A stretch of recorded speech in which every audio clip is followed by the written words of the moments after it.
Mutlu günler sevgili izleyenler. Kıbrıs'ın Sesi TV 2020 ekranlarında gündem özel programında Diyalog Medya Genel Yayın Yönetmenimiz Sayın Reşat Akar'la beraber sizlerleyiz. Evet, yeni bir haftaya başlıyoruz. Gündemimiz yine oldukça yoğun. Meclis toplanacaktı, malum toplanamadı. 29 Nisan'a kadar da ertelendi. Geçtiğimiz haftada grev nedeniyle toplanamamıştı. Aslında 29 Nisan'daki sürece kadar kapalı olmasının sebebi de bir bağlamda bu. Çünkü Kıtams Başkanı Güven Bengihan'ın koronavirüs testi pozitif çıktı. Mecliste çalışan temaslılar da vardı, sendikada olan. Detayları paylaşacağız. Tabii gündem seçim takvimiydi. Bu duruma karşılık muhalefetten de farklı sesler yükseldi. Tepkiler var. Hepsini dile getireceğiz. Telefon bağlantılarımız olacak. Diğer tarafta eylem vardı. Barolar Birliği dedi ki yargı bağımsızlığına sahip çıkıyoruz diyerek bir eylem düzenlediler. Onun da detaylarını sizlerle paylaşacağız. Bir diğer konu, Sağlık Bakanı Ünal Üstel'in yapmış olduğu açıklamalar var. Sizler de çok merak ediyorsunuz bileklik uygulaması ile ilgili. Başarılı dedi. Mayıs ayı içinde umutlu konuştu ama hemen belirtelim, aşılarla ilgili henüz bir haber yok. Son olarak da bizim Diyalog ekibinin hazırlamış olduğu özel bir haber var. Yaz geliyor malum, böyle ilkbahar yaz düğün mevsimidir. Geçtiğimiz pandemi döneminde birçok çift düğünlerini bu yaza erteledi. Ama bu yazda durum pek parlak gözükmüyor. Sektörler zorda. Düğün nikah sahipleri de belirsizliğin içindeler. Çünkü henüz bu konuyla ilgili bir açıklama da yok. Bizler de Diyalog ekibi olarak hem de nikah dairesinin önündeki manzarayı sizler için görüntülediler. Hepsi ve daha fazlasıyla gündem özele başlıyoruz. Evet Sayın Akar, merhabalar. Evet, merhaba Funda Hanım. Herkese hayırlı haftalar dileyerek başlayalım. Yeni bir haftaya girdik ve tabii eylemlerle başladı bu hafta. Bir taraftan Barolar Birliği'nin eylemi mahkemeler binasının olduğu yerde, bir taraftan da mecliste muhalefet partilerinin iktidar partisiyle uzlaşamaması nedeniyle seçim tarihinin belirlenmemesi ve bunun yarattığı gerilim.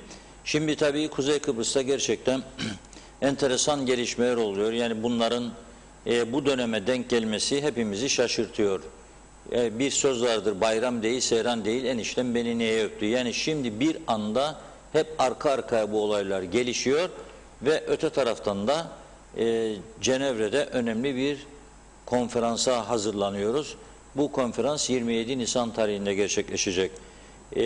Rum basınının bugünkü yayınlarına bakarsak, Güney Kıbrıs bu konferansa ve Yunanistan çok ciddi bir şekilde hazırlanıyor. Anastasiadis'in çarşamba günü yeniden Atina'ya gideceği belirtiliyor. Çünkü Yunanistan Dışişleri Bakanı Dendias geçtiğimiz hafta içerisinde Türkiye Dışişleri Bakanı Sayın Çavuşoğlu ile görüşmüştü. O görüşmenin detaylarını ve izlenecek prosedür ele alınacak. Ama biz bu tarafta iktidar muhalefet gerilimi, yargının durumu, bağımsızlığıyla ilgili tartışmalar, Kur'an kursları, din dersleri ve bir taraftan aşısızlık, aşının olmaması gerçekten hepimizi endişelendiriyor. Bir anda bu aşılama durdu. Bütün bunlar Kuzey Kıbrıs'taki siyasetin etkisizliğinin ve yetersizliğinin bir sonucu mu? Bu konuda artık daha fazla kafa yormamız gerekiyor. Ama şimdi Barolar Birliği'nin bugünkü eylemi vardı biliyorsunuz ve burada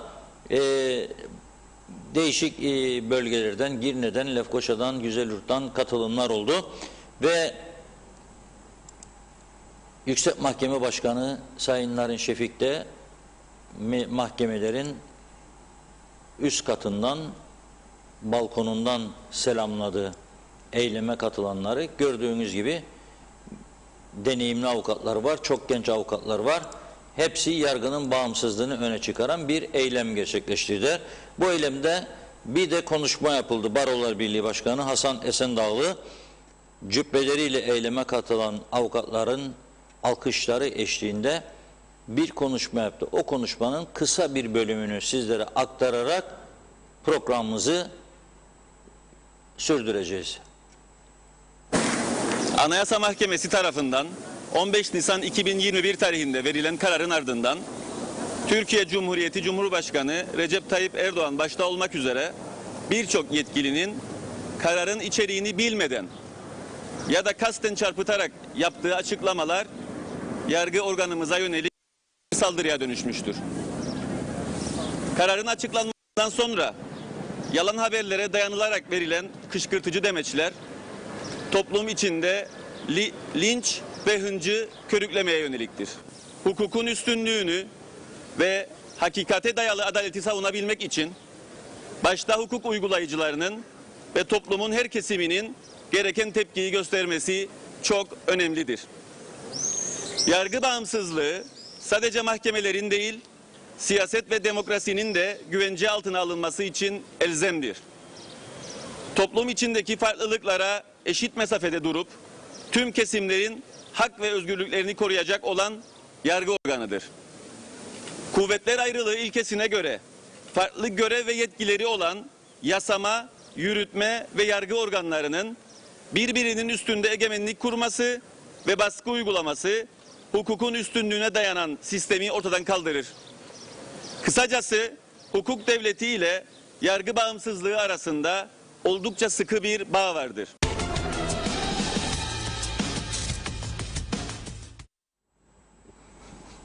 Evet, şimdi Kuzey Kıbrıs'ta yapacak fazla işimiz yok biliyorsunuz. Yani kamuda çalışanlar tam randımanlı çalışmıyor. Hele mesela bir dairede, muhaciret dairesinde de görülmüş, bir pozitif vaka görüldüğü anda hemen bütün daire kapatılıyor. Ve işler duruyor tabii. Diğer yoğun çalışan daireler var biliyorum. Mesela Tapu Dairesi bunlardan birisidir. Çok yoğun bir şekilde çalışmalar sürüyor. Bunun dışında belki vergi dairesi, fakat birçok devlet dairesinde de işler bir yıldan beri ya tam durmuştur ya büyük ölçüde durmuştur. Yani mesela şu anda turizm yok. Turizm Bakanlığı'nda çalışan bir yığın insan var. Ne yapıyorlar? Çevre Bakanlığı zaten adı var. Kendi çevre bir şey yok. Bunun dışında diğer bakanlıklara bakalım. Nedir vaziyetler? Yani çok yoğun bir iş yok. Birçok bakanlıkta en yoğun bakanlık son zamanlarda, yani koronadan bu yana Sağlık Bakanlığı'dır. Hepimiz biliyoruz. Yoğun bir şekilde çalışıyor. Dışişleri pek bir iş yok. Yani Türkiye zaten Cumhurbaşkanı'yla birlikte götürüyor dış siyaseti.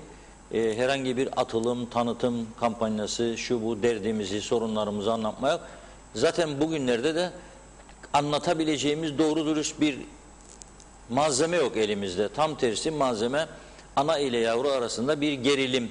Nereden çıktı bu? Tam da Cenevre öncesinde neden bunlar oluyor? Gerçekten ilginçtir. Ama burada ben bugün haftanın ilk gününde bütün izleyicilerimizle, bütün vatandaşlarımızla bir konuyu paylaşmak istiyorum ve sizlerden gelecek yorumları da gerçekten merak ediyorum. Şimdi bakıyorum Facebook'ta Cumhurbaşkanı Sayın Erdoğan'ın yaptığı açıklama sonrasında KKTC yargısıyla ilgili, Anayasa Mahkemesi'nin kararıyla ilgili birçok yorum ve çoğu da bu açıklamayı eleştiren paylaşımlardı sosyal medyada. Ama bunun dışında bazı siyasilerimiz ki yıllarca bu ülkenin siyasetinde aktif rol aldılar, onların paylaşımları benim çok dikkatimi çekti. Öteki konuyu bir kenara bırakıyorum. Neden bu döneme denk geldi? Neden bu tartışmalar oldu? Neden bu gerilim yaşandı? Bunları şu anda bir not düşüyorum, tarihin ileriki dönemine bırakıyorum. Şimdi zamanı değildir diye düşünüyorum. Fakat bir başka nokta ki dikkat çekici, bu benim çok dikkatimi çekti ama gözden kaçırılan bir nokta var. Yıllarca bu ülkenin siyasetinde yer alan önemli mevkilere gelmiş arkadaşlara bakıyorum. Paylaşım yapıyorlar. Vatandan, toprağa sahip çıkmaktan, KKTC'nin bağımsızlığına sahip çıkmaktan söz ediyorlar. Şimdi burada sormak istiyorum. Açık yüreklilikle tartışalım artık bunu. Topraksız bir vatan olabilir mi acaba? Filistin'e bakalım. Toprak istiyor.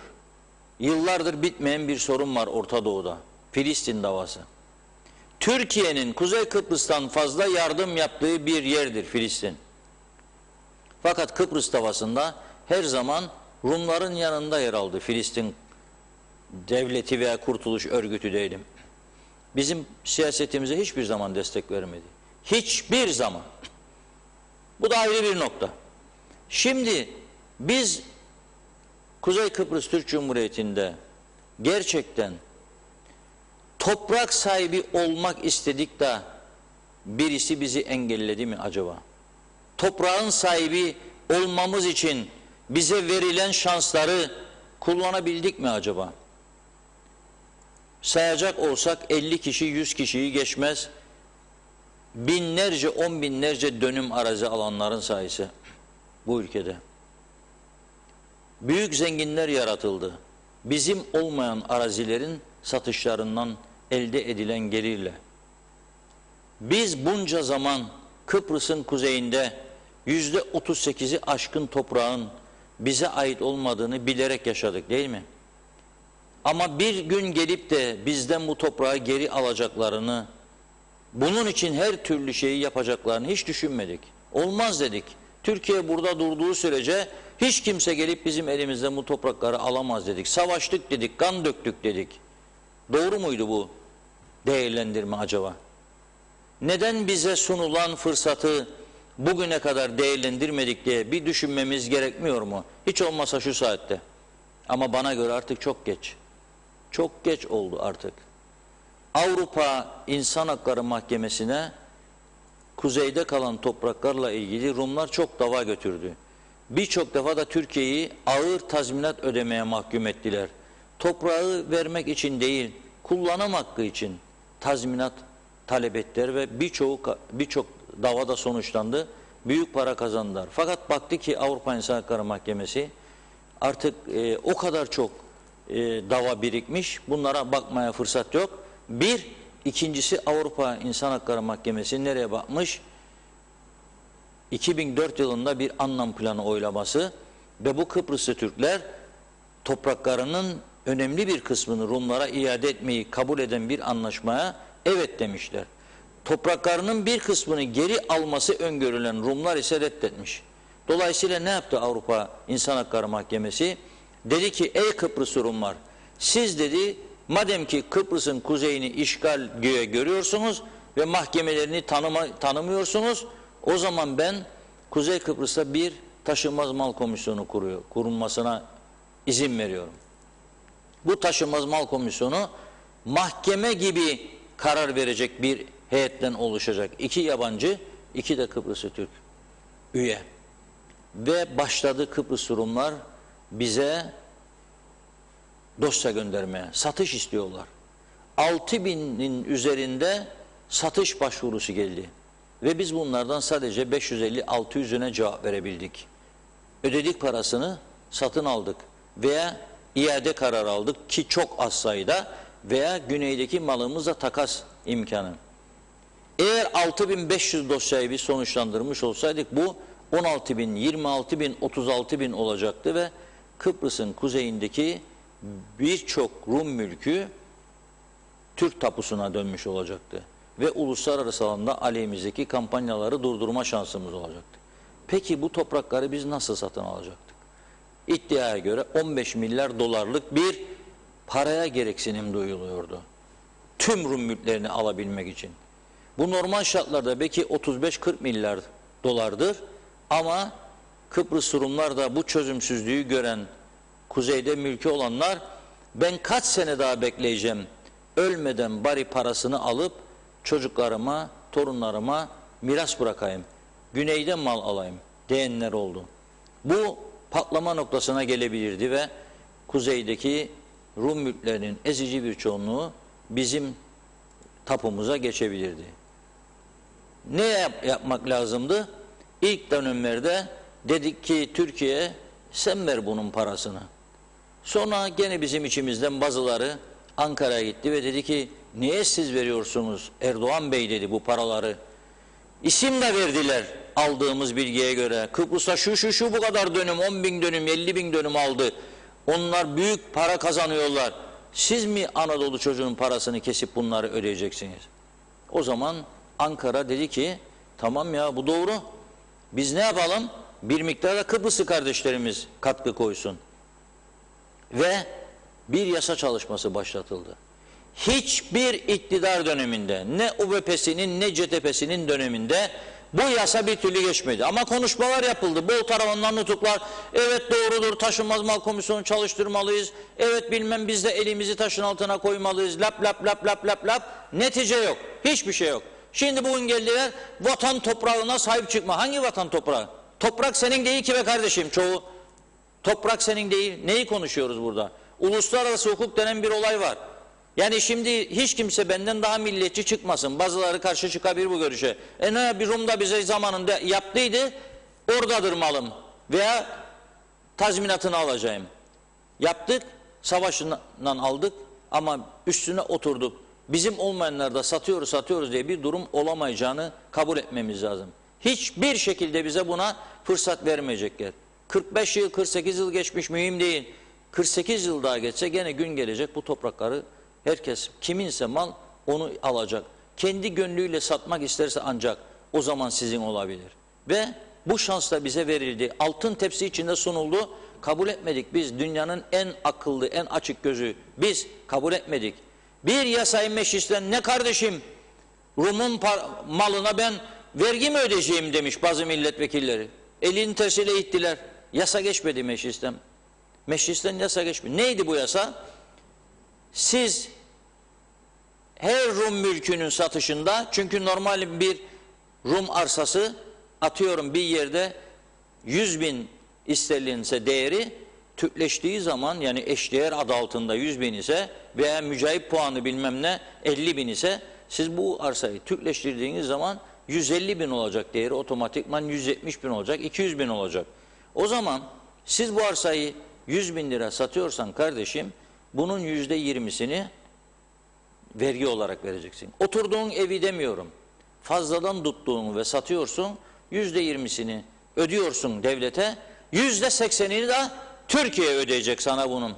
Geri kalan Rum'un mülkünün parasını. Ve senin olacak bu mal. Ama biz bunu yapmadık. Yasaya geçirmedik. Şimdi bakıyorum bu yargı bağımsızlığı meselesiyle gördüler ya sosyal medyada vatandaşlarımız yargı bağımsız. Evet biz de yargı bağımsız olsun istiyoruz. Olmalıdır da. Şimdi ikinci bölüme geçeceğim. Önce bu toprak meselesi kafama takıldı. Ya toprak seninse istiyorsan toprağa sahip çık. Öyle bu nutuklu olmaz.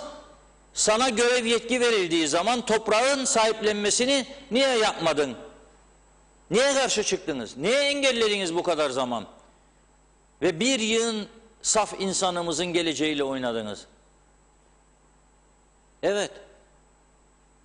Crans Montana'da Rumlar alacaklarını aldılar büyük çapta.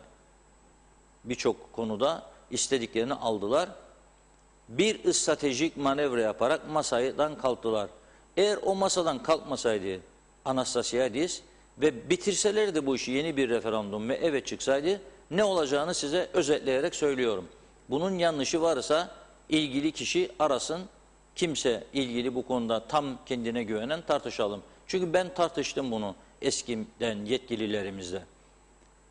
Ne olacaktı bilir misiniz? Vereceğimiz sınır boylarına düzeltmeler, vereceğimiz yerler vardı, düzeltmeler. Belki bir 60.000 insanımız yeniden göçmen durumuna düşecekti. İade edilecek yerler vardı. Ama onun dışında mülkiyet meselesi nasıl çözülecekti biliyor musunuz? Kabul ettik biz bunu ve Birleşmiş Milletler kayıtlarında da vardır. Ne dedik? Ne dedi Rum tarafı ne istedi? İlk başvuru hakkı gerçek mal sahibinde olacak. Çözüm olduğu takdirde kurulacak olan mülkiyet mahkemesinde 2 tane yabancı yargıç olacak. Bir Kıbrıslı Türk, bir de Kıbrıslı Rum olacak. Ve siz ilk mal sahibi olarak kimdir ilk mal sahibi? Girne Antik Liman'daki bir lokantanın mesela. Rum'dur sahibi değil mi? İlk başvuru hakkını ona veriyorum. Kabul ettikleri anlaşma çerçevesinde. O gidecek diyecek ki mahkemeye ben bu mülkümü geri isterim. Mahkeme diyecek ki niye istiyorsun? İşte istiyorum. Sence tahmini değeri nedir? Bu kadar. Sonra şu an içinde oturanı çağıracaklar. İçinde oturan gidecek diyecek ki ben de istiyorum ben buna para harcadım. Ne kadar? Mahkemeye kanıtla diyecek. İki taraf da elindeki belgelerle mahkemenin önünde olacak. Mahkeme alacak bakacak. 74'ten sonra eğer Rum'un bıraktığı şekilde üstüne değerinin bugünkü değerinin çok daha fazlasını yapmışsa şimdi oturan diyecek şimdi Rum'a tamam diyecek. Bak senden daha fazla masraf yaptı. Onun öncelik hakkı doğdu. Sana parasını ödeyecek, alacak. Ve diyecek Rum tamam ve mahkemede karar verecek. 1,5 milyon eurodur bu antik limandaki. Mahkeme karar verecek. Yerin bedeli. İçinde oturan diyecek ama ben bunu Mustafa'dan satın aldıydım. Git Mustafa'yı bul. Git Mustafa'yı bul. Ödeyeceksin 1,5 milyon euroyu da senin olacak. Ödeyemem. O zaman çıkacaksın, Yorgo gelecek, alacak malını. Durum buydu. Durum bu kadar basit, özetliyorum ben. Boş arazileri de derhal sahipleri gelip alacaktı. Ve Avrupa Birliği normları gereğince serbest dolaşım, serbest yerleşim ve mülkiyet hakkı kabul edilmişti. 3 temel özgürlük.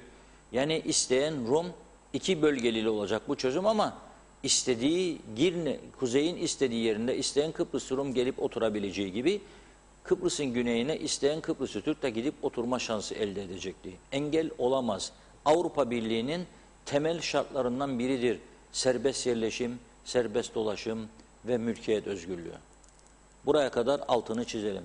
Bize bazıları bunları sahtece yanlış anlatmaya kalksa da yutmamız mümkün değildir bunları. Gerçek durum budur.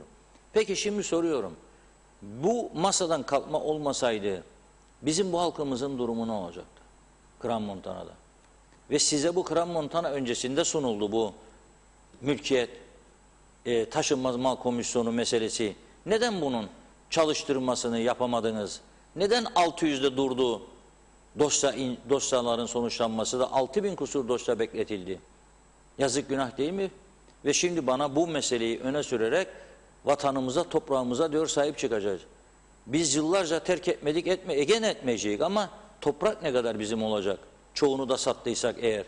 Bunu düşünmek zorundayız. Bu meselenin ikinci bölümüne geçmek istiyorum. İkinci bölüm nedir? Evet, tekrar altını çizerek söylüyorum. Yargımızın bağımsızlığı en büyük güvencemizdir. Polisimizin tarafsız hizmeti en büyük güvencemizdir. En büyük. Ve bağımsızlığını koruması lazımdır. Bunda hiçbir kuşku yoktur. Fakat biz bu yargımızı ne kadar önemsedik acaba? Bu soruyu da sormaktan geri kalamıyorum ben. Ne kadar önemsedik? Daha geçtiğimiz yıl içerisinde yapmadık mı Cumhurbaşkanlığı seçimlerini? Ve yargının eksik yargıç sayısını tamamlamak için anayasa değişikliğini önümüze koymadılar mı? Neden geçirmedik anayasa değişikliğini? Neden? Yargıyı bu kadar önemseyen siyasilere soruyorum. Hangi parti bunu köy köy gezilerde gidip halka anlattı ve destek istedi acaba? Hangisi? Belki 3 siyasetçi, belki 5 siyasetçi. Diğerleri nerede? Diğerleri nerede? Kimler gidip anlattı bunları insanlara? Bu yargı güçlendirilmelidir. Bakınız memlekette suç patlaması var ve yargıç sayısı yetersiz. 83 yılında konmuş bir maddeyle gidiyor yargı. Şu kadar olması lazım en fazla yüksek mahkemenin de üye sayısı diyor. Ama o dönemdeki dosya sayısıyla, suç dosyalarının sayısıyla mahkemenin öndeki dosyalarının şimdiki de arasında dağlar kadar fark var. Belki 10 kat artmıştır suçlar. Fakat yargıç sayısı aynı, yetişemiyor ve cevap veremiyor sana. Adalet eğer zamanında tecelli ederse adalettir. Adalet geç tecelli ederse ona adalet tecelli etti diyemezsin sen. Yani ben bir mağduriyet yaşayacağım, 7 yıl bekleyeceğim mahkemeyi, 7 yıl sonra mahkeme diyecek, haklısın diyecek. Çok geç oldu, 7 yıl bekledim seni. Yargıç yok. Mahkeme binaları çökmüş. Lefke Mahkemesi kapanmış. Neden? Bina çökmüş diye. Bir binanın tamiratını yapamadılar ama 13'lere gelince 22 gün önce veriyorum dedi, vurdu yumruğu. Verdi 22 gün önce. Seçim vardır, oy toplayacaklar diye. Düşünün siz. Şimdi yargı bağımsızlığını biz ne zaman önemsedik? Yargının güçlenmesini ne zaman önemsedik? Yargının sorunlarını ne zaman kendi sorunumuz gördük? Tekrar ediyorum, Cumhurbaşkanlığı seçiminde önümüze kondu bir anayasa değişikliği, bir madde, yüksek mahkeme üyelerinin sayısını artırmak için reddettik. Yazıklar olsun. Ve şimdi oradaki o cübbeli arkadaşlarıma değildir sözüm. Sözüm siyasileredir. Sözüm o yargının ihtiyaçlarını görmeyen siyasileredir. Ve sözüm yine o siyasileredir ki 1000 tane eksiği var polisin. 4 yıldır ağlıyor İnsanlar diyor ki eksiğimizi tamamlayın. Bakınız her gün suç. Şimdi bugün Diyalog Gazetesi'nin birinci sayfasında var. 6 saatte 26 ceza. Polis çıktı bir yerde durdurdu. Ama geniş çaplı bir operasyon yapamadı polis. Yapabildiğini iddia eden var mı? Varsa söylesin. Lefkoşa sokaklarında dün çok dolaştım. Ama görmedim hiç ben polis kontrolü. Bana denk gelmedi. Çünkü bir yerde 1 saat, 2 saat, 3 saat yapılmıştır. Onun dışında yok. Neden? Yeterli sayısı yok polisin. Yeterli sayısı yok. Hangi bir yere bölünecek? Havaalanında gelenlere kelepçe takılacak. Neyse o bileklik polis. Uyuşturucu patladı. Polis. Darp olayları, şiddet olayları arttı ülkede. Tehditler, tecavüzler. Polis. Davalar vardır. Polis. Dolayısıyla polis sayısını da artırmadık. Mahkemelerin ihtiyaçlarını da görmezden geldik. Şimdi aman Allah'ım yargı titriyoruz üzerine. Sanki de duyan da inanacak ki hakikaten yargının üzerine titriyoruz. Ya 5 sene mahkemeden sonuç bekleyen adam alamıyor 5 sene. 5 sene sonuç bekliyor da alamıyor. 7 sene kazıklanan adam hem de milyonlarca sterlin zarara uğratılan adam 5 sene 6 senede yargıdan mahkemeden sonuç alamıyorsa ve siz siyasiler oturduğumuz yerde bunu göremiyorsanız ve bunu hızlandıracak yargının sorunlarını ortadan kaldıracak önlemler alamıyorsanız bugün neyin öncülüğünü, neyin savunuculuğunu yapıyorsunuz? Ben gerçekten anlamak zorundayım. Türkiye'den bir mesaj geldi. Eleştirdiğiniz zaten evet görüyorum. Ama yargıyla ilgili yargıyı sanki çok sahipleniyormuş gibi pehlivanlığı anlamakta zorlanıyorum. Bir de bu vatan topraklarına sahip çıkma kafaya taktığım bir konudur. Toprak senin değildir arkadaş, tekrar ediyorum. Senin olmayan toprakla ilgili iddiaların geçersizdir. Ve belki de o noktaya çok yakınız şu anda. Belki de o noktaya çok yakınız şu anda. Önemsemedik. Dedik ki bizimdir. Vermeyiz kardeşim dedik. Vergi de vermeyik. Yok vergisiz cennet. Benim mi yavrumun malı dedi vergi vereceğim. Durdurdu sizi. Elinizi kolunuzu bağladı. Seçim dönemi sponsorunuz olduğu için susturdu sizi. Geçirmediniz. Şimdi vatan toprağı nereden senin oldu da bana bunu söylüyorsun her gün? Toprağın varsa vatan senindir. Yani dolayısıyla bu konuyu sadece bir yönüyle ele almayı sakıncaya görüyorum. İkincisi 3 kişilik sendika. Sadece burası yaptı bu işi. O gün ilk gün sendika başkanını Anayasa Mahkemesi'ne dava açan sendikanın başkanı bu televizyon kanalı yaptı çıkardı. Ve ortaya çıktı 3 tane üyesi olan bir sendika. Bu mahkemenin 2018'den beri gündemindeydi. Hangisi alıp bunu tartıştı? Hangisi bunu durdurmaya çalıştı? Hiç kimse. Haberleri bile yoktu bundan. Ya bu sendikadan da haberleri yoktur inanın. Ve bu mesele neydi? Bu mesele aslında Kur'an kursları meselesi değildi. Bu mesele bizim eski adıyla Türkiye'de müftülük, burada da Din İşleri Dairesi Başkanı'na yeni bir yasa değişikliğiyle yetkilerinin artırılmasıyla ilgiliydi.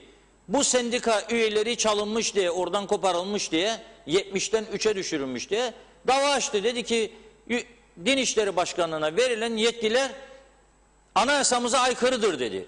Bizim mahkememiz bunu görüşmek için toplandı da bağlandı konu buraya. Bunun için 3 senedir görmedik. Niye mecliste yasa değişikliği yapıp da durdurmadık bu olayları? Da mahkemeyi şimdi siyasetle çatışır hale getirdik. Yani netice ortada. Netice ortada. Kendi yarattığımız düzenin sonuçlarını görmeye başlamış bulunuyoruz. Hayırlısı olsun. Diyelim ve mesajlara geçelim mi? Biraz Buyurun. hemen aktarayım. Evet sevgili izleyenler, öncelikle tabii ki hemen programın en başında yazdığınız güzel mesajlar için çok çok teşekkür ediyoruz. Aziz Kavaz'la başlıyorum. Dönüşü olmayan bir yola girdik demiş. Böyle bir zamanda muhtaç olan insanlarımızı düşünmeyen sendikaların doğru veya yanlış ana vatanımıza yapılan saygısızlığı esefle izliyorum. Tek çare birlik zamanı. İyi yayınlar dilemiş. Gürkan Bengü Giritli kokuşmuş siyaset zirve yaptı diyor. Kıbrıs Türk Atatürkçü Gençlik Hareketi Genel Sekreteri Arın Taşarkan, Dış İlişkiler Sekreteri Eşref Alkış, Yönetim Kurulu üyelerimiz olarak Kuzey Kıbrıs Türk Cumhuriyeti laik cumhuriyettir, yargı bağımsızlığına sahip çıkıyoruz. Tam destek verdiğimizi söylemekteyiz. Ulu Önder Atatürk'ün armağan ettiği 20 Ulusal Egemenlik ve Çocuk Bayramı Türkiye ve Kuzey Kıbrıs'ta kutlayacağız. Tüm halkımıza çağrımızsa evlerimizde, dükkanlarda demiş, bayrak asalım, çağrıda bulunuyoruz diyor. Evet, Deniz Sunu, Reşat Bey, bu konuya ilgi göstermenizi dilerim. Ülkede Covid'de önlem alma adına işte gelen turistlerle raporlu hasta ve engelliyi aynı bilekliğe mahkum eden bir şahsın bakan olduğu ülkede yaratılmasından siz memnun musunuz? Siz bilir misiniz, İstanbul'da arkadaşlarının bilet alıp havaalanına götürdüğü Kıbrıslı Türk engelli uçağa bindirilmedi. Sebebi bileklik almadığı ve cep telefonu aplikasyonu yüklemediği içindir demiş. Bu utanılacak bir durum. Hem insan haklarına, anayasal hem vatandaşlık haklarına aykırıdır diyor. Lütfen bu mağduriyetleri konuşun. Yazık bu mağdur insanlara, 200 liraya muhtaç. Bu devlet 10-20 yaşlı engelli vatandaşının bilekliğine bir bileklik takamaz mı? İlla buna da kampanya mı yapılsın demiş. Kaan Ceylan, bizimle Türkiye ile gerginliğe hiç gerek yok. Hele ki şu pandemi döneminde diyor. Türkiye desteğini her anlamda çekse bu gerginliği çıkaranlara sormak gerek. Sonuçları ne olur acaba? Bunlara hiç gerek yok aslında yazmış. Osman Ulubatlı hayırlı yayınlar diliyor. Mehmet Uluçaylı da. Gürkan Bengü Girikli, sistem yok, saygı yok, sevgi yok demiş. Akçay Muhtarlığı da iyi yayınlar diliyor. Teşekkür ediyoruz. Gürkan Bengü Girikli, gelecek için ciddi endişelerim var. Yeni nesil çok ama çok bilinçsiz ve bilgisiz demiş. Bülent Küçük, adalet ve hukuk yoksa insanlık ve sistem olmaz. İnsanlık yoksa toplum ve halk da olmaz. Saygılar diyor. Mehmet Akın, 15 aydır özel sektörde çalışmayan kimseye sahip çıkmadınız. Toplum ikiye bölündü diyor. İnsanlar haksız yere işten çıkarıldı. Haklarını aramadınız. Hem Türkiye'den aralıksız maaş al hem de nankörlük edin demiş. Mahkemeler, savcılar, avukatlar hangi yolsuzluğu, hırsızlığı, hukuksuzluğu gün yüzüne çıkardınız demiş. Ve diyor ki Rum tarafına ya da İngiltere'ye sırtınızı dayamazsanız böyle konuşmazsınız. Zaten Cenevre konferansı var. Hükümete yardımcı olsanız iyi olmaz mı demiş Mehmet Bey. Zeka Üçer, hoş vakitleri, iyi yayınlar diliyor. Biz uzaktayız, fazla yorum yapmamız iyi olmaz. Selamlar Londra'dan demiş Zeka Bey de. Altan Karakuş, iyi yayınlar. Her gün Türkiye'ye gidip para dilenen bizim devletimiz değil mi? Bizim bankalarımız her ay devlette işleyenleri nasıl ödeyeceğiz diye Türkiye'nin yolunu tutmazlar mı? Şimdi ne oldu, hepsi vatana sahip çıktı? Ne oldu? Nazime Nalbant, iyi akşamlar diliyor. O da haftanın ilk gününde her şeyin iyi olmasını diliyor. Artık çok istiyoruz. Duyumlar bizi çok üzüyor ama önce sağlık için. Aşılar bir türlü gelmedi. Hani daha bugün oldu. Aşısı olmayan insanlarımız var. Bu yetmez, bir de din meselesi çıktı. Yargıya da dil uzatanlar oldu. İnsanlarımızı sokaklara çıkarttılar. Ne olur böyle olmasın demiş. İnsanlarımız çok zorda olduğu bugünlerde başka şeylerle uğraşıyorlar. Bu halkımıza yazıktır, günahtır diyor. Gün gün geri gitmektedir. Allah'ım yardımcı olsun demiş. Kıbrıs'ımıza daha başka şeyler olmasın diyor. Zehra Sencer, iyi yayınlar diliyor. Teşekkür ediyoruz. Gürkan Bengü Giritli'nin bir sorusu var. Koçanlı mal sizin olsa başkasına verir misiniz demiş. Ve sonra da aşıları soruyor. Aşılardan haber var mı? Henüz yok. Hüseyin Bulduk, Reşat abi, ben Kuzey Kıbrıs tapusuna bakarım. Gerisi devletlerin işi demiş. Gürkan Bengü Giritli, hani Nisan ayında aşılama tamamlanacaktı diyor. Salih Mullalı, ping pong topu gibi bir oraya bir buraya savrulmaktan, satılmaktan, aşağılanmaktan, hor görülmekten, şamaroğlan olmaktan bıktık, yeter artık demiş. Yusuf Umut Yetermiroğlu, her hafta sonu internet üzerinden bir sürü maç izliyorum. Bu hafta sonu izlediğim Rusya, Güney Kore, Avustralya futbol maçlarında tribünler neredeyse doluydu. Ne maske ne mesafe. Artı Japonya, Ukrayna, Ermenistan'da ve bunun gibi bir sürü ülkede maske, mesafe, kapanma yok. Bunun izahatını yapar mısınız demiş. Biz o ülkelerden daha mı zekiyiz diyor. Steve Nidai Peri, iyi yayınlar dilemiş. Ahmet Kaya'nın da bir yorumu var ama anlayamadım. Gürkan Bengü Giritli, Reşat Bey farz edin ki Rum'dan kalan bir eve Kuzey Kıbrıs koçan verdi. Ev 3 kişiye satıldıysa son alan mı ödeyecek, ilk satan mı ödeyecek diye sormuş. Hasan Nihat Erduran, göç olmaz bunu unutun. Ara bölgeler üsler düzenlenecek. 2 bölgelilik sulandırılmayacak. Çözüm önemsizdir, geçim önemlidir. Birleşmiş Milletler misyonuna aykırı ambargo, izolasyon yapamaz. Bu insanlık suçudur. 57 yılı Yunanistan ve Rum ödeyemez, tazmin edemez. Çözüm olmaması bundandır demiş. Tema Yavaş da iyi yayınlar diliyor. Hüseyin Emektar... demiş ki Avrupa Birliği olarak ne vurdun? Onu da çözemedim Hüseyin Bey. Ne demek istediğinizi bakıyorum. Evet, onu da not alacağım. Çözebilirsem okuyacağım. Altan Karakuş da demiş ki Reşat abi duymasın seni bizim büyük milliyetçi vatandaşlar. O Yorgo'nun, Kosti'nin evini tutanlar, onun bunun mallarını peşkeş çekenler diyor. Gürkan Bengü Giritli, yargıç sayısı yetersiz, bunun için yapılan bir şey var mı diye sormuş. Altan Karakuş, ağzına sağlık abi diyor. Evet, kimsesiz baba. Büyük bir ihtimalle fake bir hesap. O da diyor ki Türkiye anayasası gelmeli bir an önce. Hasan Nihat Erduran, son tapu benimse, bunu Kuzey Kıbrıs verdiyse beni Türkiye'nin tankı, komandosu bile çıkaramaz evden. Lazım top atıp başıma yıkılsın. Emekli olmuşum da rahat edeceğim. Zaman yine beni borçlandıracak, gülerim diyor. Mehmet Akın, ülkede aşı yok, ekonomi çökmüş. İşsiz sayısı artmış. Neden bunları sorgulamıyorsunuz? Mahkemeler, barolar cebinize giren parayla Türkiye'den geliyor. Unuttunuz mu acaba? Kaç tane Rum'a, İngiliz'e ülke menfaatleri için dava açtınız, sonuçlandırdınız? Kısacası Kuzey Kıbrıs için ne yaptınız? Savcılar, avukatlar, meclis her gün boş. Oradaki vekiller neden mesaiye gelmezler? Onlar için neden bir işlem başlatmıyorsunuz? Söyleyin diyor. Sokağa çıkma yasağında seçim yaptılar. Bir işlem başlattınız mı? Hayır. Çünkü burada hepiniz eş, dost, akrabasınız. Birbirinize işiniz düşer diyor.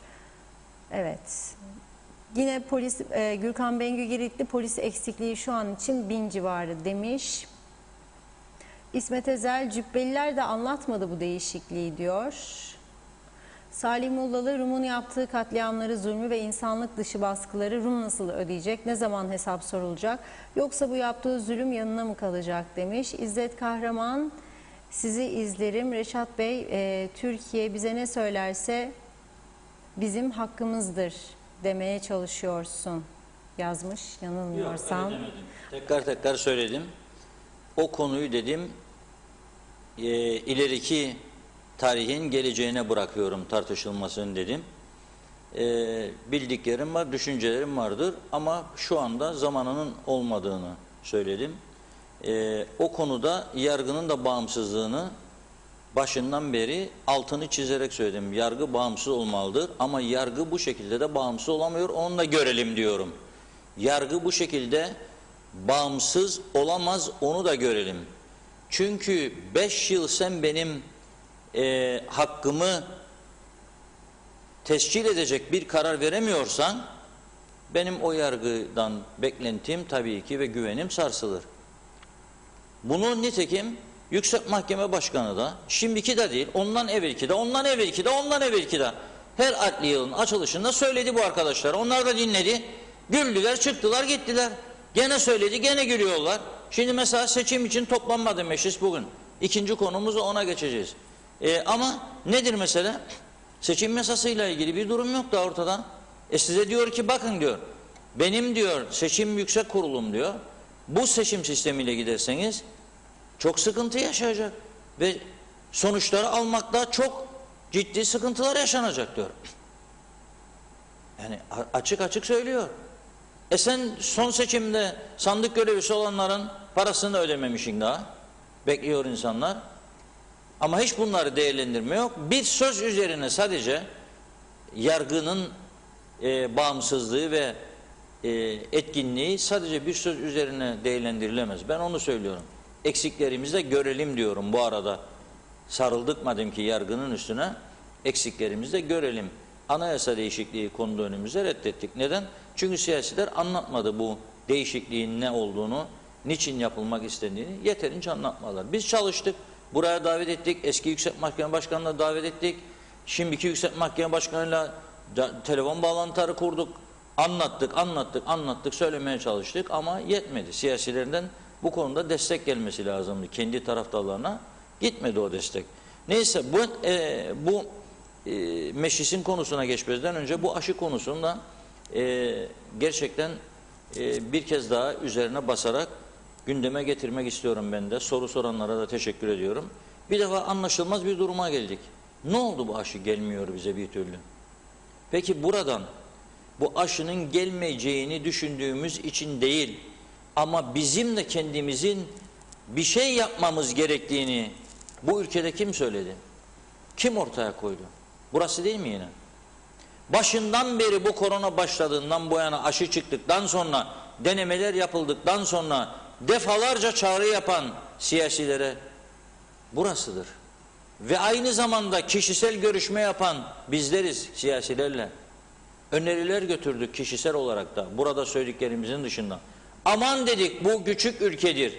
Bu küçük ülkede insanlarımız nüfus az olduğu için aşılama diğer ülkelerden şansımız vardır. Daha hızlı yapılabilir. İnsanlarımızı sağlığa kavuşturmak için, insanlarımızı güvence altına almak için bir an önce aşılama dedik. Ve bunun için buradan çağrı yaptık. Yayınlarımıza 2-3 tane varlıklı insan katıldı. Büyük iş adamları katıldı. 200 bin, 300 bin Türk lirası verebileceğini söyleyenler oldu bir kampanya açılması halinde.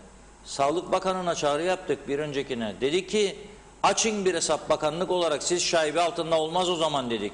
O Sağlık Bakanlığı hesabına biz buradan destek verelim. Bağışlar aksın ve siz aşı isteyiniz. Türkiye'de yoksa İngiltere'den direkt isteyin. Garantör ülkedir. Alabilirsiniz. Avrupa Birliği'nden isteyin. Alman Büyükelçisi'ni davet edin. Pfizer'den isteyiniz. Yapabilirdik bunu. Bu imkanımız vardı. Yapmadık. Yapmadık.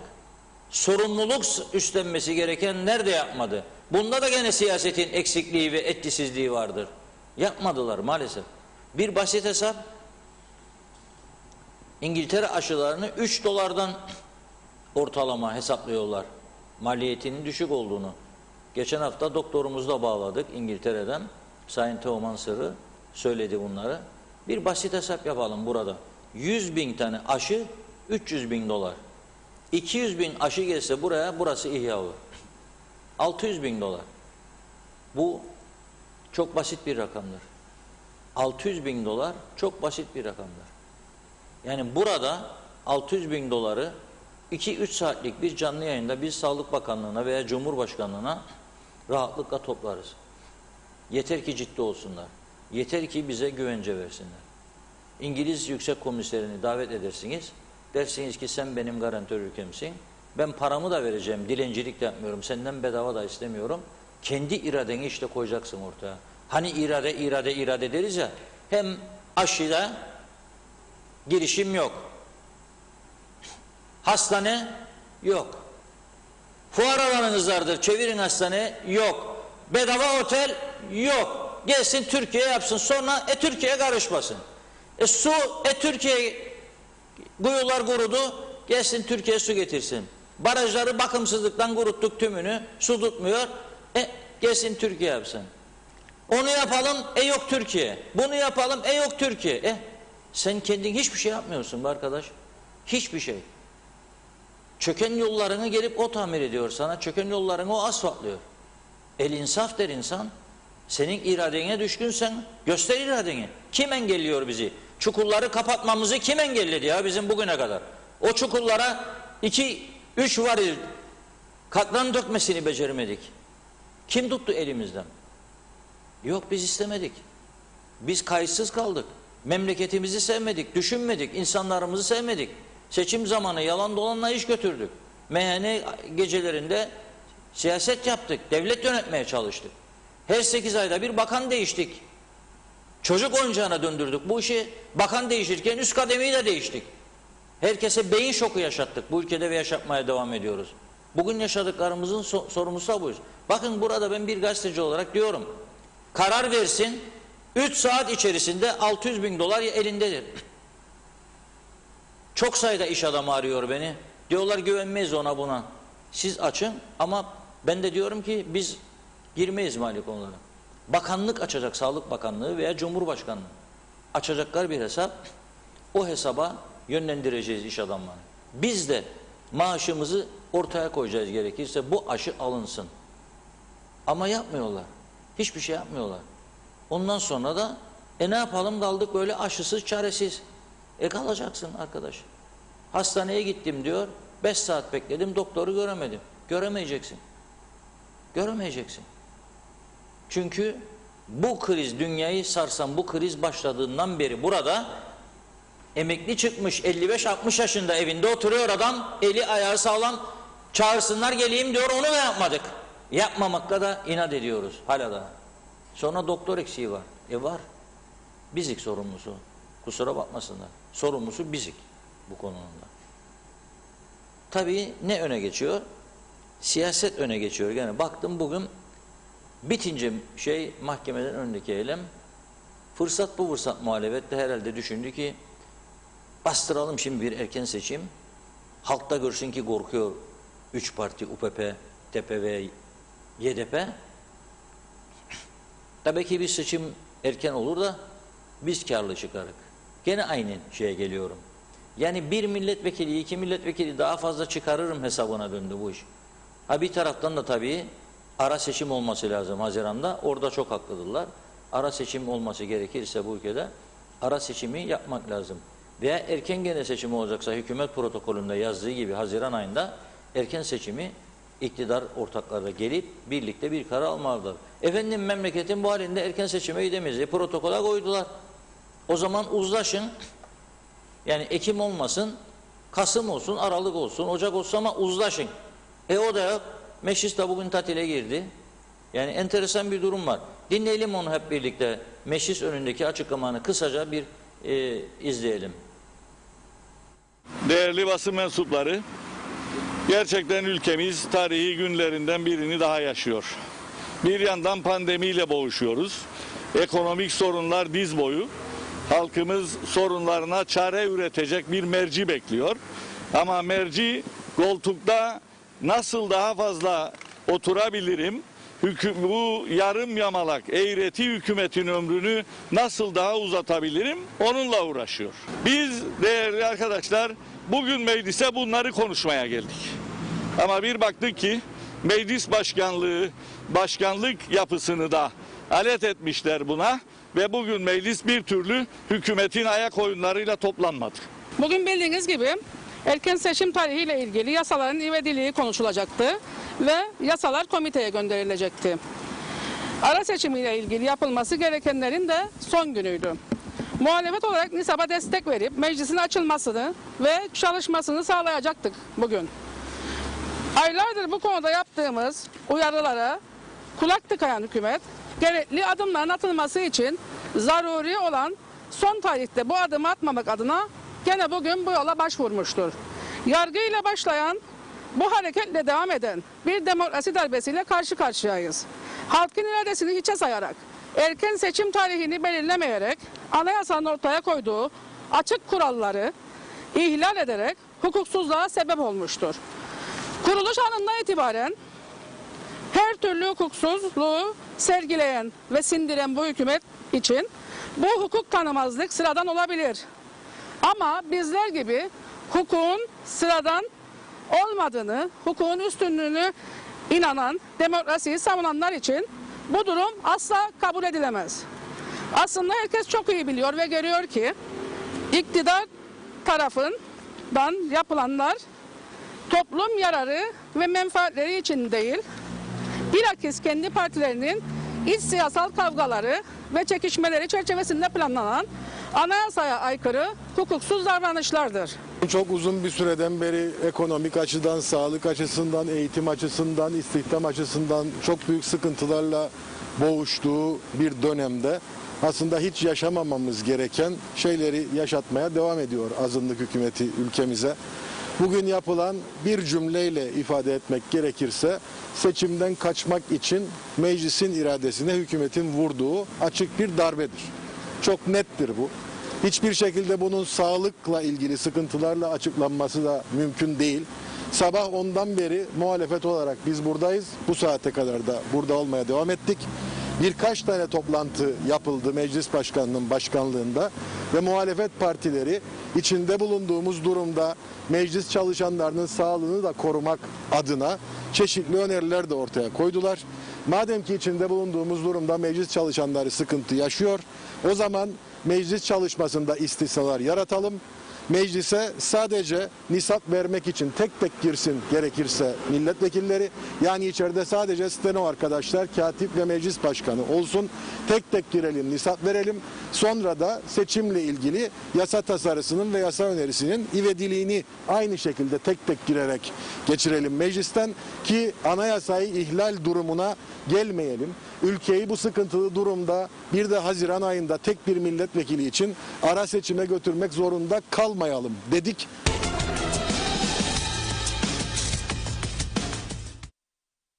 Buyurun Reşat Bey. Evet, şimdi kısaca dinledik, yani daha uzun konuştular ama zaten orada bulunanlardan bir tanesi Sayın Gülşah Sammer Manavoğlu, Halkın Partisi milletvekili. Onunla şimdi canlı telefon bağlantımız olacak. Daha sonra UBP iktidar kanadından da Sayın Zorlu Töre'yi bağlayacağız. Kısaca 2'şer 3'er dakika bir değerlendirme alacağız ama bu arada Halkın Partisi milletvekili Erek Çağatay'a ve eşine geçmiş olsun dileklerimizi iletiyoruz. Korona testleri pozitif çıkmış. Dolayısıyla kendilerini izole altına aldılar. Temaslı olan Sayın Kudret Özersay da geçtiğimiz hafta Cuma günü Erek Çağatay'la kapalı bir salonda çok uzun süren bir toplantı yaptıklarını açıkladı. Dolayısıyla Kudret Bey de evinde herhalde bizi dinliyordur. Buradan selam yolluyoruz elimizi sallayarak. Aynı şekilde Jale Refik Rogers Hanım da, o da temaslı olduğu için kendini izole etmiş evinde. Ama Gülşah Hanım şanslı maşallah, tahtaya vuruyorum. 41 kere maşallah duyuyor beni. O temaslı olmadı bu sürede Erek Çağatay'la. Dolayısıyla rahat bir şekilde görevine devam ediyor. Gülşah Hanım merhaba. Merhabalar. Teşekkür ederiz. Geçmiş olsun dilekleri için. Sağ olun. Arkadaşlara ben de buradan geçmiş olsun demek isterim. Evet, Ama çember daralıyor Reşat Bey. O yüzden artık şans hak getire. evet, ne yapacağız bu aşı işinden başlayalım. Siz ne düşünürsünüz? Az önce sizi dinledim. Çok doğru bir noktaya ayak bastınız. Yani istemezsen, aramazsan, talep etmezsen hiçbir şeyi sana vermezler Reşat Bey. Biz Doğru. oturduğumuz yerden bize aşı gelmesini bekliyoruz. Aynen Farkındaysanız. Aynen Ve bu öyle. çağrıları biz geçmişte de mecliste, hükümete söyledik. Ben normalde kuliste de çok tekrarlayarak söylüyorum. Bu bahsetmiş olduğumuz aşı talebiyle alakalı girişimlerin yapılması gerektiğini. Fakat hiçbir şey yapmadan aşının kendiliğinden gelmesini bekleyen bir hükümet var ne yazık ki. Gelmez ki bu. Yani Gelmez, istemezsen, bulmazsan, aramazsan, talep etmezsen gelmez tabii ki. yani paramız da var ya, çok şükür. Evet. Ben yani hakikaten söylüyorum, bir tarafta çok fakirleşen insanımız var. Üzülüyorum onlar için. Çok fakirleşme sürecine giren insanların ciddi yaşadığı psikolojik sorunlar, aile yapıları, çok ciddi sıkıntılar biliyorum sağlıklarıyla ilgili. Ama bir tarafta her şeye rağmen mali durumu çok iyi olan, hatta güneydeki zenginlerle yarışabilecek durumda olan adamlarımız var. Bunlardan bir kısmı diyor ki biz diyor güven yaratın, varız diyor. Varız diyor. Yani bu bir 2 ay önceki programa bağlandı insanlar kendiliğinden, biz hiç bir şey söylemediğimiz halde. Bizi dinleyince heyecanlandılar, bağlandılar, doğrudur dediler. Aşı olmazsa çünkü hepimiz risk altında olacağız. Ama bir türlü yaptıramadık bunu. Belki mecliste açılırsa, tabii mecliste 10 gün tatile girdi. Şimdi bu tatil olunca böyle ne olacak? Bu Haziran'daki seçim olmayacak mı? Şimdi bu konuyla alakalı, aşıyla alakalı son bir şey söyleyeyim. Zaten Ali Pilli'nin son haftalarında hatırlarsanız bir grup iş adamı para toplamışlardı. Yani ciddi bir rakamı topladıklarını hatırlıyorum. Sırf yurt dışından aşı getirtmek için ve hızlandırmak için aşılamayı ki ekonomik anlamda daha hızlı açılabilelim. Fakat o süreci hatırlayacaksınız siz de. Yapılan girişimler artık nasıl oldu, nasıl şekillendi, Türkiye'deki muhataplar nasıl bulundu bilemiyoruz. Sonunda Türkiye Cumhuriyeti'nden Fuat Bey geldiğinde bu konuyla alakalı kendisine konuşulduğunda biz size aşı göndereceğiz. Sizin bu girişimi yapmanız güzeldir. Siz o parayı başka imkanlarınızı elde etmek için kullanın. aşı konusunda sıkıntı yaşamayacaksınız. Türkiye Cumhuriyeti size gönderecek dedi. Ve o girişimi bir şekilde durdurmuş oldu. Yani aslında bu arkadaşlarla ben görüşüyorum ama tam olarak son detayları alamadım. Bunu da araştıracağım önümüzdeki günlerde. Evet. Bir şeye gelince meclise, Seçim. bugün meclise gittik. Bugün mecliste zaten seçim, yani bir hükümetten gelen seçim tarihiyle alakalı yasa vardı görüşülecek olan gündemde. Bir de muhalefetten gelen öneriyle alakalı, yani seçim tarihi önerisiyle alakalı. Ve bunun ikisi birlikte ivedilikle oylanıp komiteye gönderilecekti. Ayrıca bugün ara seçim için de karar tarihinin son günüydü aslında. Bunu Sayın Narin Şefik dün akşamdan veya bugün sabah erken Sayın Meclis Başkanı'nı arayarak bugün bu kararı aldırması gerektiğini, daha sonra da seçim tarihi konusunda mutabık olduğu takdirde komitede erken seçim tarihinin belirlendikten sonra belirlenmesiyle ara seçimin yapmaya gerek kalmayacağını anlattı. Çünkü sadece milletvekili, bir tane milletvekilini seçme noktasında değil sadece ara seçim, yerel seçimde yapılıyor. Yani yerel eksikler de, mesela Zeytinlik muhtarı eksiktir diye biliyorum ve bazı adalar, bunların da seçimini yapmak için bu karara ihtiyaç vardı. Fakat sabahtan bazı görüşmeler yapıldıktan sonra hep birlikte karar alma yerine çeşitli sebeplerle, bahanelerle 10 gün meclisi çalışanların işte temaslıydı değildi noktasındaki yapmış oldukları çalışanlarla alakalı aslında meclis idaresinin. Çünkü normalde çalışanlar işe geldi ve gerçekten temaslı olsalar zaten temaslı otelde olması gerekiyor. Hepsinin biliyorsunuz. Evet. Yani ciddi anlamda temaslı oldukları takdirde. Ama böyle bir zamanda normal hayata devam ediyorken hepimiz ve herhangi bir kısıtlama yokken bunların bahane edilerek işte meclisin 10 gün açılmaması kararını kendi başına danışmaya sormadan, genel kurula sormadan meclis başkanı idareyle birlikte aldı. Tabii ki hükümet istediği diye aldı. Yani birlikte kararlaştırdıkları bir kumpastır bu. Dolayısıyla da halkın iradesine, meclisin iradesine burada ipotek koymuş oldular. Evet, şimdi daha anlaşılır olsun. Yani Meclis Genel Kurulu'nun Meclis Başkanı dedi ki 10 gün ben erteliyorum, öyle mi? Aynen öyle. Gerekçesi de korona vardır, pozitif vakalar vardır, temaslar vardır. Evet. O yüzden 10 gün tatil ediyorum. Peki siz bu Halbuki, arada evet, temaslı seçim... olmayanlar vardı. Evet. Biz de aynı zamanda muhalefet olarak yardım edecektik MİSAV'a açılması için. Öyle de bir mutabakata varmıştık ama gene bu şekilde davranılmadı. Yani açılmadı. Peki Buna şimdi rağmen. seçim tarihini hiç uzlaşma mümkün değil mi? Onlar 4 Nisan'ı geri çeksinler. Mesela Ocağı, sizde Ekim'i, Ocağı, öyle bir uzlaşı girişimi oldu mu? Şimdi doğrusu baktığımızda şu olması gerekir. Madem ki Ekim tarihini vererek kurulan bir seçim hükümetidir. Bunun maksimumu Ekim olması gerekir. Çünkü şöyle bir anormal bir durum var Reşat Bey bu tarihlerle alakalı. Şimdi bizim verdiğimiz tarih de Ağustos ayıdır. Açılımlardan sonra yazda Covid de biliyorsunuz etkisini kaybediyor ya. Evet. En azından yaz içerisinde propaganda yapılması noktasında biz aslında böyle bir öneri verdik muhalefet olarak. Ama madem ki hükümet de Ekim diyor, Ekim'e kadar bu sarkıtılabilir kurulurken. Şimdi Nisan'a kadar sarkıtılması zaten her açıdan sıkıntılıdır.